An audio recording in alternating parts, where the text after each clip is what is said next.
ఈ రాష్ట్రంలో జరుగుతున్న పరిస్థితిని మీరు అందరూ కూడా అర్థం చేసుకోవాలి. భావితరాల వారికి మంచి సందేశాన్ని ఇవ్వాలి. ఈ రాష్ట్రాన్ని ముందుకు తీసుకెళ్లేటువంటి మీ అందరి యొక్క సహాయ సహకారాలు కావాలని చెప్పని అడిగినప్పుడు తప్పనిసరిగా మా రాష్ట్ర కార్యవర్గం ఆమోదం కూడా తెలిపారండి. మీరు భవిష్యత్తులో బీసీలకి నష్టం జరగకుండా ఎప్పుడైనా సరే మీరు బీసీలకి వెన్నుదన్నుగా ఉండాలి. బీసీలు అంటే తెలుగుదేశం పార్టీ అంటే బీసీలు. అలాంటి పార్టీని మనం భవిష్యత్తులో కాపాడుకోవాల్సినటువంటి అవసరం ఉందని వారికి కూడా మేము తెలియజేశాము. ఆ క్రమంలోనే మేము విజయవాడ గుంటూరు మధ్య మహాత్మా జ్యోతిరావు పూలే శృతివనాన్ని కూడా ఒకటి ఏర్పాటు చేయమని మేము అడగటం కూడా జరిగింది. ఎందుకంటే గత ప్రభుత్వం డాక్టర్ బిఆర్ అంబేద్కర్ శృతివనాన్ని విజయవాడలో ఏర్పాటు చేశారు. ఆ క్రమంలో ఇక్కడ కూడా చేయాలని తప్పనిసరిగా చేద్దామని చెప్పారు. అదేవిధంగా ఒక చంద్రబాబు నాయుడు గారు ఈ రాష్ట్రంలో గత 5 సంవత్సరాల నుంచి పరిపాలన కొనసాగిస్తూ ఉండే మరి జగన్మోహన్ రెడ్డి గారు చేసేటువంటి అరాచకాలు కానీ మరి మట్టి మాఫియా మరి లిక్కర్ మాఫియా అనేక రకాల భూ కబ్జాలు రకరకాలుగా జరుగుతున్నటువంటి పరిస్థితిని విసిగి వేసారిపోయారు బలహీన వర్గాలు. మానభంగాలు జరుగుతూ ఉన్నాయి, హత్యలు జరుగుతూ ఉన్నాయి, అదేవిధంగా మాఫియా జరుగుతూ ఉంది, గంజాయి రకరకాలైనటువంటి యువత అంతా కూడా పూర్తిగా సర్వనాశనం అయిపోయేటువంటి పరిస్థితుల్లో ఈ రాష్ట్రం అంధకారంలోకి వెళ్ళేటువంటి పరిస్థితుల్లో ఈ రోజున దిగజారినటువంటి పరిస్థితి. ఇవాళ బలహీన వర్గాలకు చెందిన వాళ్ళకి అన్యాయం జరిగిందని పోలీస్ స్టేషన్కి వెళ్తే ఒక కంప్లైంట్ ఇస్తే కనీసం ఆ కంప్లైంట్ని కూడా రిజిస్ట్రేషన్ చేసి వాళ్ళకి న్యాయం చేద్దాం అనేటువంటి పరిస్థితి కూడా లేనటువంటి పరిస్థితి. ఈ రాష్ట్రంలో అనేక బలహీన వర్గాల మీద దాడులు జరిగితే కనీసం ముఖ్యమంత్రి గారు మరి స్పందించి ఈ రాష్ట్రంలో ఇట్లా జరుగుతూ ఉంది, బలహీన వర్గాలపై దాడులు ఆపండి అనేటువంటి ఒక్క మాట కూడా మాట్లాడేటువంటి పరిస్థితి. ఇవాళ సామాజిక న్యాయం చెప్తా ఉన్నారు. ఏమంటే ఏదో 10 మంత్రుల్లో లేకపోతే 4 ఎమ్మెల్సీలో ప్రతి రాజ్యసభలో ఇస్తే సామాజిక న్యాయం కాదండి. సమాజంలో బలహీన బడుగు వర్గాల వారు జనాభా నిష్పత్తి ప్రకారంగా సంస్థ రంగాల్లో వారికి సరైనటువంటి వాటా దక్కిన రోజునే దాన్ని సామాజిక న్యాయం అంటారు.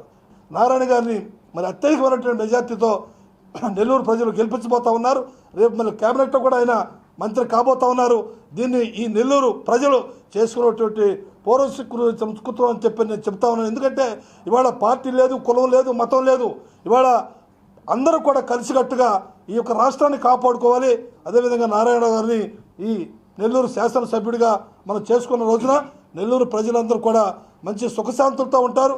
మన అందరూ కూడా ప్రశాంతమైనటువంటి వాతావరణంలో మరి ఉండడానికి అవకాశం ఉంటుంది కనుక అదేవిధంగా ఆధ్యాత్మికంగాను రకరకాలుగా మరి రాష్ట్రంలో ఉపయోగపడే విధంగా మంచి వ్యక్తి అతను లాంటి వ్యక్తి పార్లమెంటు సభ్యుడైతే పార్లమెంట్లో కూడా అన్ని విధాలు కూడా మన సమస్యల మీద గడవెప్పడానికి అవకాశం ఉంటుంది.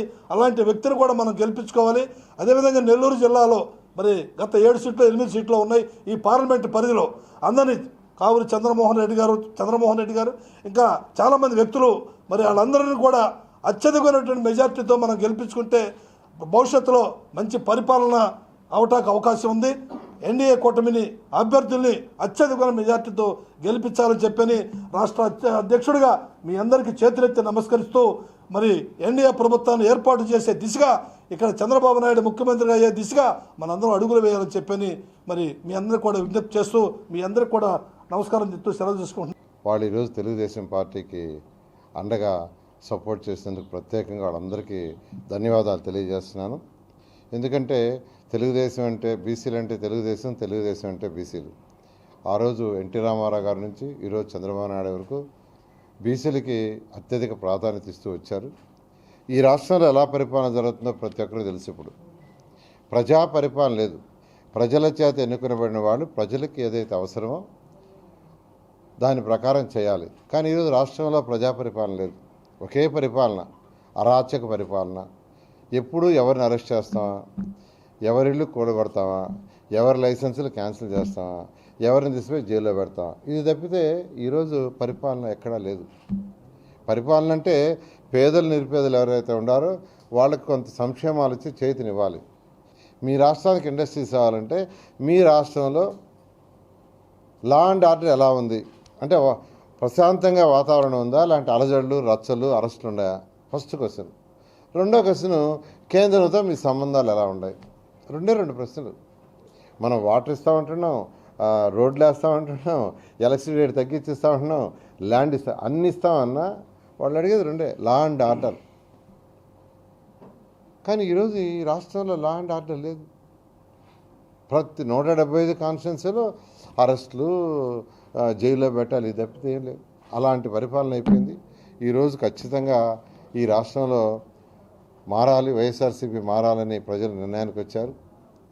175 కాన్స్టిట్యున్సీలో మెజార్టీ సీట్లు 165 పైన ఈ కూటమికి, ఎన్డీఏ కూటమికి రాబోతున్నాయి. ఈ సందర్భంగా ఈరోజు ఏదైతే ఆంధ్రప్రదేశ్ రాష్ట్ర బీసీ సంక్షేమ సంఘం వాడు సపోర్ట్ చేస్తున్నారు, వాళ్ళందరూ కూడా ప్రత్యేకంగా ధన్యవాదాలు తెలియజేస్తూ మొత్తం రాష్ట్రంలో ఉన్న బీసీలందరూ తెలుగుదేశం కోటేసి అత్యధిక మెజార్టీ సీట్లతో తెలుగుదేశాన్ని గెలిపించాల్సిందని అందరూ రిక్వెస్ట్ చేస్తున్నాను. అదేవిధంగా నెల్లూరులో సిటీ నుంచి నేను యాక్చువల్గా ఎమ్మెల్యేగా కంటెస్ట్ చేస్తున్నాను. అదేవిధంగా ఎంపీగా వేమిరెడ్డి ప్రభాకర్ రెడ్డి కంటెస్ట్ చేస్తున్నారు. మా ఇద్దరికి మీ అందరి అమూల్యమైన ఓటేసి గెలిపించాల్సింది కోరుకుంటూ